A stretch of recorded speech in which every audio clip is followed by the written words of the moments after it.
Samantala, no plate, no travel policy sa mga motorista, striktong ipinatutupad po ipatutupad simula Setyembre. Para sa detalye kasama natin, Idol Jam Victorio. 104.7 IFM Report. Naghahanda na ang Land Transportation Office Region 1 sa striktong pagpapatupad ng no plate, no travel policy sa mga motorista simula Setyembre ngayong taon.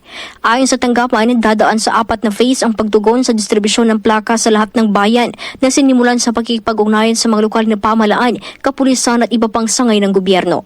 Nakatakdang pangunahan ng tanggapan ngayong Hunyo ang distribusyon ng plaka sa rehiyon na susundan ng Information Education Campaign sa Hulyo at preventive enforcement sa Agosto, kung saan ipapakalat sa rehiyon ang mga law enforcers upang paalalahanan ng mga motorista sa mga paglabag na may kinalaman sa plaka.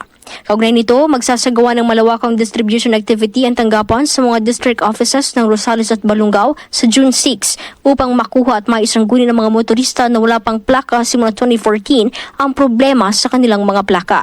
Pinapayuhan naman ng tanggapan na dalhin ng mga motorista ang kaukulang official receipt at certificate of registration para sa mabilis na proseso. Kasama mo mula dito sa IFM Dagupan, ito si Idol Jam Victorio, Tatak IFM. IFM News. IFM News. IFM News.